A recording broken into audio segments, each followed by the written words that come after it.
بسم الله الرحمن الرحيم نحمده ونصلي ونسلم على رسول الكريم أما بعد أعوذ بالله من الشيطان الرجيم بسم الله الرحمن الرحيم كل نفس ذائقة الموت صدق اللہ العظیم۔ بھائیو دوستو، آج ہمارے ملک میں جہاز کا حادثہ ہوا، بہت صدمہ پہنچا، بہت تکلیف ہوئی، 100 کے قریب بندے شہید ہو گئے۔ کس امید سے جا رہے ہوں گے، کوئی ارجنٹ ٹکٹ کروا کے جا رہا ہوگا، کئی بیچارے بچھڑے ہوئے عرصے سے جہاز کھلنے کے انتظار میں بیٹھے ہوں گے، کئی بیچارے واپس آنے کی تیاری میں ہوں گے، کوئی ایمرجنسی جا رہے ہوں گے، ہر ایک کے دل میں ارادے، کام، کتنے منصوبے ہوں گے۔ یک لخت 1 منٹ پہلے پتہ نہیں کہ اب کیا ہونے والا ہے، 1 منٹ کے بعد جہاز تباہ ہو جاتا ہے، اترنے سے 2-3 منٹ پہلے ہی کا مرحلہ، دیکھتے ہی دیکھتے گھروں کے اوپر جہاز جا گرا۔ آئیے گا، اندازہ لگائیں زندگی کا کیا بھروسہ ہے؟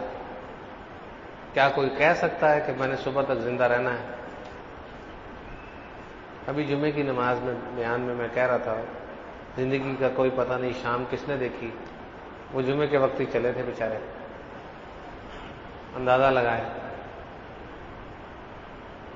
اس صدمے میں ہم بھی ان کے گھر والوں کے ساتھ، قوم کے ساتھ صدمے میں برابر کے شریک ہیں، توبہ کرتے ہیں، استغفار کرتے ہیں، اپنے لیے بھی ان کے لیے بھی، پسماندگان کی صبر کی دعا کرتے ہیں، اللہ تعالیٰ کو صبر عطا فرمائے۔ البتہ وہ لوگ خود رمضان اور جمعہ ہونے کی وجہ سے اور حادثہ ہونے کی وجہ سے شہید ہو گئے ہیں۔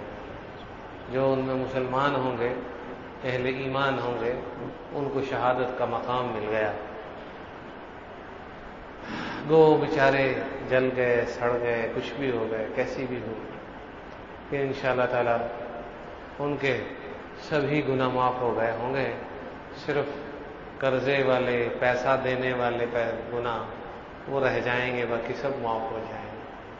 اب کس کا پیسہ انہوں نے دینا، کس کا لینا، اللہ ہی جانے ہیں۔ اس لیے آج میں آپ کو مختصراً دین کا جو ہے وہ بڑے بڑے مسائل کا خلاصہ بتلائے دیتا ہوں، تاکہ ہم بھی جو موت کی طرف رواں دواں ہیں، ہمیں بھی کچھ جو ہے وہ موت سے پہلے موت کی فکر ہو جائے، عمل ہو جائے، تیاری ہو جائے، اصلاح ہو جائے، بہتری ہو جائے، اچھا ہو جائے، عمل صحیح ہو جائے۔ زندگی میں سب سے اہم چیز ایمان ہے، سب سے اہم چیز ایمان ہے، اس کے بعد وقت کی قدر ہے، اور اس کے بعد پھر انہی اعمال کو درست طریقے سے کرنا ہے۔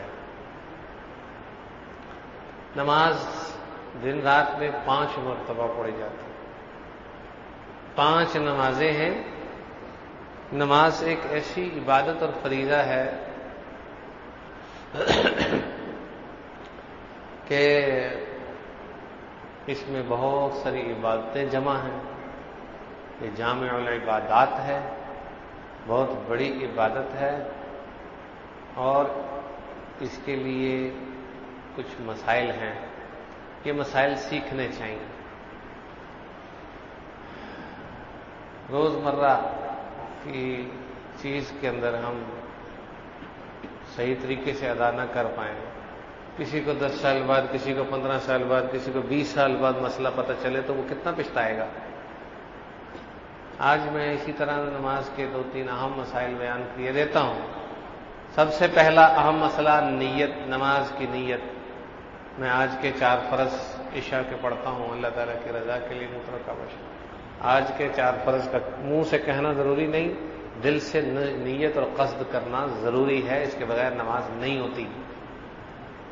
فقہ کی تمام کتابوں میں، اصول فقہ کی کتابوں میں لکھا ہے، لا تتأدى الا بنیت متعینۃ، کہ یہ نمازیں چونکہ ایک نماز کے وقت میں کئی نمازیں ہو سکتی ہیں، اس لیے متعین کر کے پڑھنا ضروری ہے۔ میں آج کے 3 فرض مغرب کے پڑھتا ہوں اللہ کی رضا کے۔ دوسری بات، اپنی زندگی میں کوئی شخص نماز کا فدیہ خود نہیں دے سکتا۔ قضا پڑھے، جیسے بھی پڑھ سکتا ہے، کھڑے ہو کے پڑھے، بیٹھ کے پڑھے، یعنی کہ اگر کھڑے ہو کے نہیں پڑھ سکتا بیٹھ کے پڑھے، بیمار ہے لیٹ کے پڑھے، چھوڑ نہیں سکتا۔ اپنی زندگی میں روزے کا فدیہ تو بندہ وہ دے سکتا ہے جس نے مطلب آئندہ کبھی روزے رکھنے کی امید نہ ہو، ڈاکٹروں نے کہہ دیا ہو کہ اس نے آئندہ بھی نہیں رکھ سکے گا، اتنا بیمار یا کمزور ہے، آئندہ بھی نہیں رکھ سکے گا، تو پھر وہ شخص رمضان شروع ہونے کے بعد پورے رمضان کا فدیہ دے سکتا ہے۔ لیکن نمازیں اپنی زندگی میں کوئی بندہ اپنی نماز کا فدیہ دے نہیں سکتا۔ 60 سال، 50 سال، 70 سال، 100 سال کی نمازیں بھی چھوڑی ہیں تو وصیت لکھے کہ میں نے اتنی نمازیں چھوڑی ہیں، میں اب پڑھنا شروع کر رہا ہوں، قضا نمازوں کی ادائیگی شروع کر رہا ہوں۔ مثال کے طور پر روز کے روز 1 دن کی پڑھ لیتا ہوں، تو اگر مجھے 50 سال مل گیا تو 50 سال میں پوری ہوں گے۔ اگر میں دو پڑھ رہا ہوں ہر نماز تو 25 سال میں پوری ہو جائیں گی، ٹھیک؟ تو اسی طریقے سے 3 پڑھ رہا ہوں، 30 سال ہے تو 10 سال میں پوری ہو جائے گی۔ اگر میں اس سے پہلے مر جاؤں تو میرے مال سے فدیہ دے دیا جائے بس، اور قضا ادھر سے ادا کرنی شروع کر دے، اور ٹھیک ادھر سے قضا ادا کرنی شروع کر دے تو بس پھر انشاءاللہ تعالیٰ وہ جنت میں چلا جائے گا۔ وہ اس کو نمازوں کی پکڑ نہیں ہوگی، توبہ کر لی ہے تو معافی مل جائے گی۔ شروع تو کر دی ہے نا، موت تو اللہ نے دی، شروع تو کر دی ہے نا اس نے۔ ہمارا کام ہے شروع کر دینا، قضا نمازوں کو ادا کرنا شروع کر دیں، حساب لگا کے شروع کر دیں، بس آگے پھر دعا مانگتا رہے، لگا رہے، ڈرتا رہے۔ میرے والد صاحب کے ملنے والوں میں سے ایک ہیں، انہوں نے تقریباً 50 سال کی نمازیں قضا پڑھی ہیں، 50 سال کی قضا نمازیں ادا کی ہیں، 100 سال کی عمر کے بعد فوت ہوئے ہیں، انہوں نے ادا کی ہیں۔ روز 5 دن کی پڑھتے تھے، 5 دن کی نمازیں روز پڑھتے تھے، ہر نماز کے ساتھ 1 دن کی نمازیں پڑھ لیتے تھے۔ تو انہوں نے مطلب پوری کر لی، 10 سال لگائے، پوری ہو گئی۔ بہرحال ہو جاتا ہے، انسان ہے۔ تو نماز کا فدیہ کوئی بندہ اپنی اس میں سے نہیں دے سکتا، یاد رکھیے، اپنی زندگی میں فدیے کی وصیت کر سکتا ہے، بشرطے کہ ادائیگی شروع کر لی ہو، توبہ کر لی ہو، لیکن خود نہیں دے سکتا۔ اب یہ اس میں بڑی حکمت ہے، اس میں ایک حکمت یہ ہے کہ اللہ تعالیٰ جل شانہ نے ہماری اصلاح کے لیے یہ چھوٹ اگر دی ہوتی تو پھر تو ہر امیر آدمی ایک چیک کاٹتا، ہو گئی 40 سال کی نمازیں، دوسرا چیک کاٹا 10 سال کی احتیاطاً، ہو گئی۔ یہ تو امیرہ وہاں سے تو مسئلہ ہی کوئی نہیں سی، اس لیے یہ چکر نہیں چلے گا، اپنی نمازوں کا فدیہ کوئی شخص خود نہیں دے سکتا ہے۔ اس لیے نماز کی نیت بھی درست ہونی چاہیے، نماز بھی درست ہونی چاہیے، اور باجماعت بھی ہونی چاہیے، اور ساتھ ساتھ سنت کے مطابق بھی ہونی چاہیے، اور ساتھ حساب کتاب کر کے قضا بھی ادا کرنی چاہیے۔ نوافل جتنے ہو جائے ٹھیک، اصل تو قضا نمازیں ان کو ادا کیا جائے۔ اسی طرح روزہ ہے تو روزے کے اندر یہ ہے کہ مطلق نیت کافی ہے کہ میرا روزہ ہے، میں روزے سے ہوں۔ رمضان کے روزے میں اور نفلی روزے میں مطلق نیت چل جاتی ہے، کیونکہ ایک دن میں ایک ہی روزہ ہو سکتا ہے، 2 نہیں ہو سکتے، اس لیے مطلق نیت کافی ہے۔ رمضان کے فدیے کے بارے میں تو وہی شخص دے سکتا ہے جو جس نے روزے نہ رکھنے ہوں، آئندہ زندگی میں بھی نہیں رکھ سکے گا۔ دیندار مسلمان ڈاکٹر ماہر بتا دیتا ہے کہ آپ اتنے کمزور یا اتنے بیمار ہیں کہ آپ اگلی زندگی میں بھی شاید روزے نہیں رکھ سکیں گے، پھر فدیہ وہ دے سکتا ہے رمضان شروع ہونے کے بعد۔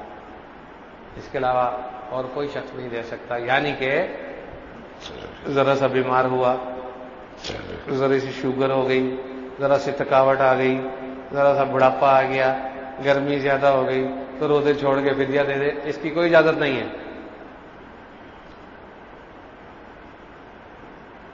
جی ہاں، اس لیے روزے کا فدیے کا مسئلہ بھی اچھی طرح سمجھ لیں.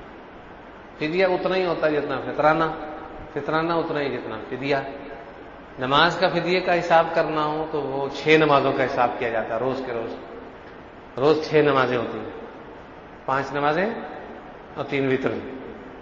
اور سجدہ تلاوت بھی, ایک سجدہ تلاوت کا 1 نماز کے برابر بھی فدیہ ہے, وہی فطرانہ کی طرح 2 سیر گندم یا اس کی مالیت یا آٹا یا اس کی مالیت 100 روپیہ بنتا ہے, 600 روپیہ روز کا بنتا ہے. وہ ماں باپ فوت ہو گئے, نمازیں نہیں پڑھی, اپنی طرف سے کچھ دینا چاہے وہ بھی دے سکتا ہے. انہوں نے وصیت کی ہے تو ان کی وصیت میں پھر خود بھی دے دے تب بھی ثواب.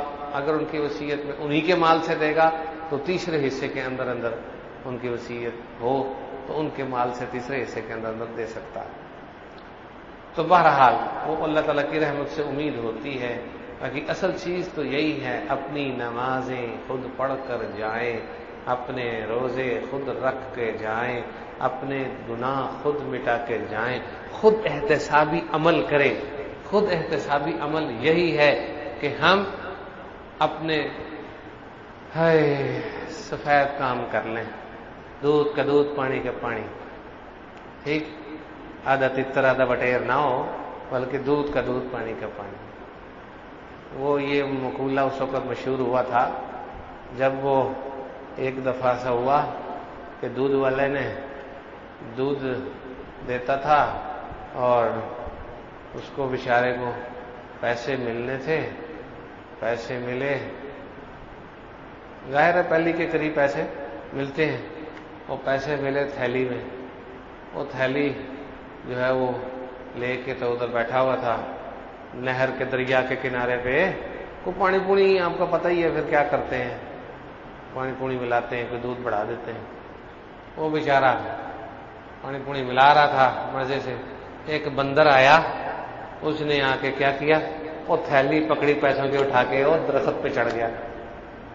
اب یہ بیچارہ منہ دیکھے کہ یار تو کی تھی, وہ شیشی کرے, وہ تو ہاتھ ہلے کا نا, چال چال تو کام کر.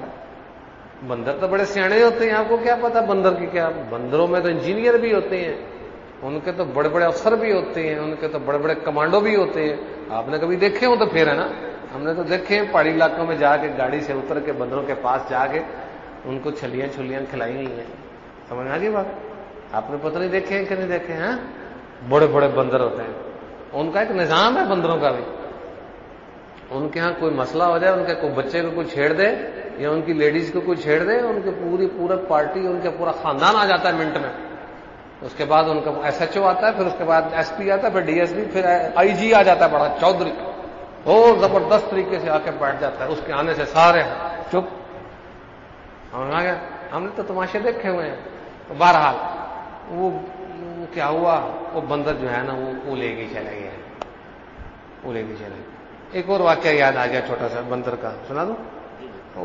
وہ یہ تھا کہ ایک علاقے میں بندر بہت زیادہ تھے, تو ایک بندہ بڑا ہی سیانا بنتا تھا, ٹھیک. تو وہ جو ہے نا اس نے کہا یار یہ ہماری روٹی آٹا روز لے جاتے ہیں, تو آج کیا کرتے ہیں ان کو زہر ملا دیتے ہیں. یہ تو سارے مکائیے. انہوں نے روٹی آٹے میں زہر ملا کے تو روٹی آٹا وہ ان کے آگے رکھ دیا کہ لو کھاؤ, آج تک تھوڑے جنازے تیار ہوں گے. وہ یہ پاگل سمجھتے تھے بندروں کو. وہ بندر آئے روٹین کے مطابق کھانے کے لیے آئے, سونگنے لگے کیا مسئلہ ہے. انہوں نے پھر پیچھے فون کیا بھائی, انہوں نے کوئی اشارے کیے پیچھے اپنا فون, جیسے ان کا فون کا نظام ہوتا ہے, فون کیا ادھر آؤ یار یہ کوئی چکر ہے. وہ ادھر آ گئے تو اور ساتھی بھی آ گئے. انہوں نے کہا یار اس میں کوئی چکر ہے. انہوں نے ماہرین بلائے, اطباء بلائے, ڈاکٹر بلائے, بندروں میں جو ان کے ماہرین تھے ان کو بلایا. وہ آ گئے, قبضہ نہیں چھوڑا, آٹا روٹی کا قبضہ نہیں چھوڑا. سیانے تھے نا, گھر والے خوش تھے کہ ابھی تھوڑی دیر میں یہ کھائیں گے مر جائیں گے. یہ مر نہیں جائیں گے, تمہارے بھی باوا ہیں. انہوں نے اپنا ڈاکٹر بلایا اور انہوں نے کہا کہ یار یہ دیکھو اس میں کیا ہے, چیز تو کھانے کی ہے, چھوڑنے کی نہیں. سیانا آیا, آ کے جناب سونگا. سونے کے بعد فیصلہ کیا کہ کیا اس کا تریاق ہوگا. اس نے آرڈر جاری کیا, فلاں بندر کو کہا چل وہ جڑی بوٹی ہے وہ لے کے آ. وہ بھاگا گیا جڑی بوٹی اتار کے لایا. وہ جڑی بوٹی جو اس زہر کا تریاق تھا وہ لا کر سامنے رکھا. ایک لقمہ آٹا اور ایک لقمہ مطلب وہ روٹی کھاتے رہے, ایک تریاق کا لقمہ کھاتے رہے, ایک وہ کھاتے رہے ایک وہ کھاتے رہے, اور گھر والے منہ ہی دیکھتے رہ گئے. کہ بندروں کو دھوکہ دینا, ہم بندروں کو تو دھوکہ دے نہیں سکتے, انسانوں کو دے رہے ہیں. یاد رکھیے اتنے سیانے بننے کی ضرورت نہیں ہے. سیانا وہ ہے جو اپنی آخرت بنا لے, سیانا وہ ہے جو مخلوق کی خدمت کر لے. انجینئر تو بندروں میں بھی ہیں, ڈاکٹر تو بندروں میں بھی ہیں, اور سیانے تو بندروں میں بھی ہیں, افسر تو بندروں میں بھی ہیں. اگر ہم افسر ہو گئے یا سیانے ہو گئے یا انجینئر ہو گئے یا ڈاکٹر ہو گئے تو ہمارا کیا کمال ہے؟ ہمارا کمال تو تب ہے جب ہمارا مولا ہم سے راضی ہو جائے. جب ہمارا کمال تو تب ہے کہ ہم نے حرام اور حلال کی تمیز نہیں کرنی. انہوں نے زہر کی تمیز تو کر لی بندروں نے, حلال و حرام کی تمیز تو وہ نہیں کر سکیں گے, وہ مکلف ہی نہیں ہے. ہمیں اشرف المخلوقات بنایا گیا ہے, حلال و حرام میں تمیز کرنے کے لیے بنایا گیا. تو میں بتا رہا تھا وہ دودھ والے کی تھیلی لے کے وہ پاجی اتنے بہ گئے.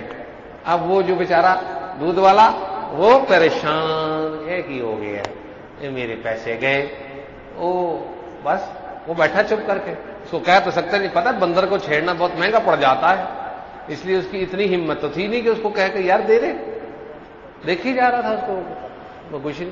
تھوڑی دیر کے بعد اس نے بندر نے اس تھیلی کو ہلایا, اس کی جان میں جان آئی کہ لے بھائی ہوں میں نے دین لگا ہے.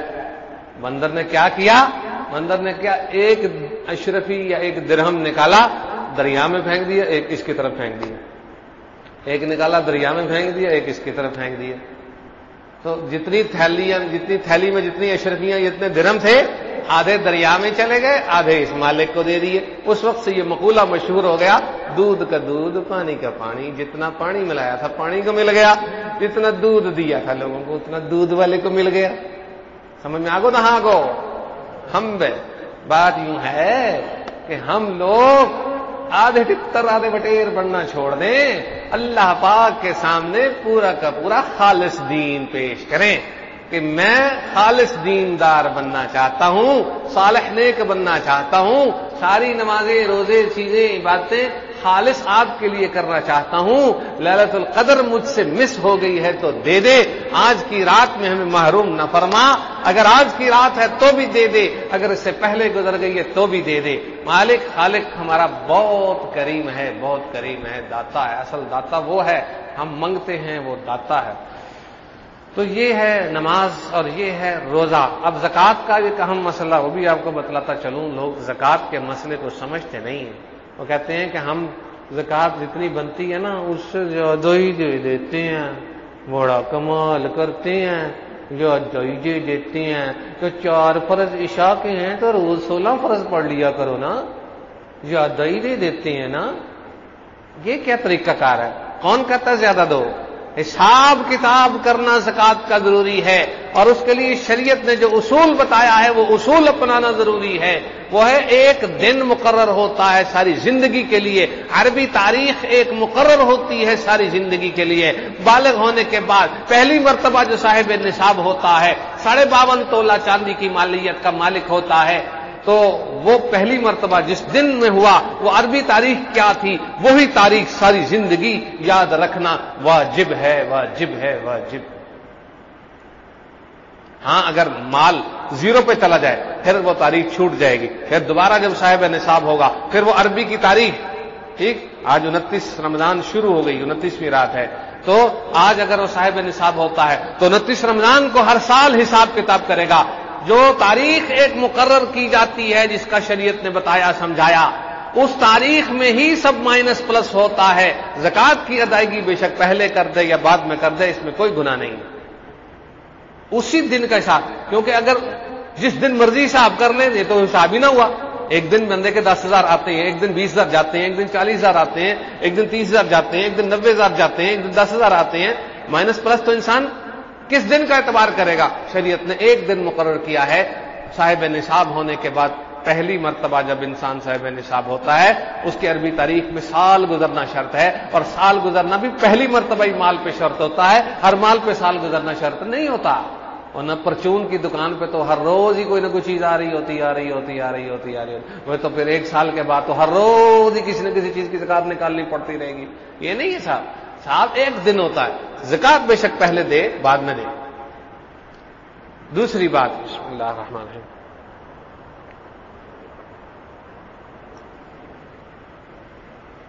زکات دینی کس کو چاہیے؟ اس میں بھی ہم لوگ غلطی کرتے ہیں. زکات دینے کے لیے 3 مصرف میں ہمیشہ بتایا کرتا ہوں، یاد ہے؟ غریب ترین قریبی اور غریب ترین رشتہ دار. نمبر 2 قریب ترین قریب ترین پڑوسی. نمبر 3 قابل اعتماد دینی ادارے. بس کہیں اور زکات نہیں دینی چاہیے. کسی کی باتوں میں نہ آئے، نہ ٹی وی پہ، نہ سوشل میڈیا پہ، نہ کسی کی سنی باتوں میں، کسی کی باتوں میں. فرض چیز کو دو پہ نہیں لگانا چاہیے. آپ نماز پڑھنے لگتے ہیں تو اگر آپ کو شک ہو کہ یہاں گوبر پڑا ہوا ہے یا کچھ چیز ہے تو آپ چھوڑ دیں گے نا اس جگہ کو. کوئی جگہ پاک ہے یا نہ پاک آپ چھوڑ دیں گے نا اس کو. تو فرض نماز کو کسی پاک جگہ پہ پڑھا جاتا ہے تو زکات کو بھی کسی پاکیزہ جگہ پہ دیا جاتا ہے جہاں 100% لگتی ہو. اب اٹھا کے کوئی لوگ جو وہ کوئی قادیانیوں کو دے رہا ہے، کوئی شیعوں کو دے رہا ہے، اور کوئی عجیب و غریب قسم کے لوگوں کو دے رہا ہے، کوئی بے نمازیوں کو دے رہا ہے. کسی کا پتہ نہیں مسلمان ہے کہ نہیں، کوئی پتہ نہیں صاحب نصاب ہے کہ نہیں، کوئی پتہ نہیں سید ہے کہ نہیں. صاحب نصاب تو بندہ بن ہی جاتا ہے. 45,000 روپیہ کس کے پاس نہیں ہے آج کل؟ 2 موبائل رکھے ہوئے، ایک ضرورت ہے دوسرا کاؤنٹ ہوگا. کتنے کپڑے برتن بستر رکھے ہوئے کاؤنٹ ہوں گے. چھوٹا سا بھی کوئی انگوٹھی وغیرہ کوئی چیز رکھی ہوئی سونے چاندی کی کاؤنٹ ہوگی. 40-45,000 آرام سے بن جاتا ہے ہر بندے کے پاس. کمیٹیاں ڈالی ہوتی کچھ بھی ہوتا ہے.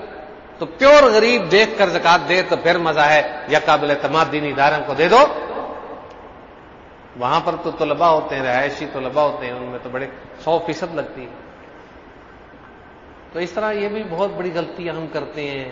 اور کئی لوگوں نے تو اپنی اوقات سے زیادہ زکاتیں دی ہوئی ہیں لیکن پتہ ہی کوئی نہیں کہاں دی ہوئی ہیں، وہ ادھر ادھر ہی بانٹی ہوئی ہیں، اللہ پہ چھوڑا ہوا ہے. تو بھائیو دوستو، اپنے ہاتھ سے اپنے فرائض واجبات کو خراب تو نہ ہونے دیں، اپنے ہی حق میں نقصان اٹھائیں گے. ٹھیک. تو بہرحال نماز، روزہ، زکات، ایک مسئلہ بتا دیا، 2 مسئلے بتا دیے. ایک حج کا مسئلہ بھی سن لو. حج اس وقت بندے پہ فرض ہوتا ہے جن دنوں میں حج کی رقم جمع ہونے لگتی ہے گورنمنٹ کے حوالے سے یا پرائیویٹ کے حوالے سے، اور بندے کے پاس اتنی گنجائش ہوتی ہے اور پہلے حج کیا ہوا نہیں ہوتا ہے. ٹھیک. پھر ان دنوں میں اگر اتنی رقم تھوڑی دیر کے لیے بھی ہماری ملکیت میں آ جائے یا ہمارے بینک میں یا کہیں پر بھی ہمارے پاس سونے چاندی کی شکل میں موجود ہو، ٹھیک، ان دنوں میں پھر حج اس پر فرض ہو جاتا ہے. اگر پہلے کر چکے ہیں تو بس حج 1 مرتبہ ہی فرض ہوتا ہے. باقی حج عمرہ کرنے جائیں، مسائل سیکھتے ہوئے جائیں. آج کل تو ویسے بند پڑا ہوا کام. باقی جو اللہ کو منظور، دعا مانگیں آج رات خاص طور پہ اللہ پاک سے یہی دعا کریں کہ یا اللہ جو ہم سے غلطیاں ہو گئی معاف کر دیجیے. جو ان 5 راتوں میں بھی تاک رات جو بھی لیلۃ القدر ہوئی، اے اللہ ہمیں بھی نصیب کر دے، ہمارے بھی ثواب مقدر کر دے، ہمارے گناہوں کو معاف فرما دے. ہماری اگلی پچھلی جو زندگی ہے، جو ابھی سے پہلے کی زندگی اور ابھی کے بعد کی زندگی ہماری قبول فرما لے اور معاف کر دے. ہر لمحے دین سمجھنے، سیکھنے، عمل کرنے کی اللہ تعالی ہمیں توفیق عطا فرمائے. آمین ثم آمین. آخر دعوانا الحمدللہ رب العالمین.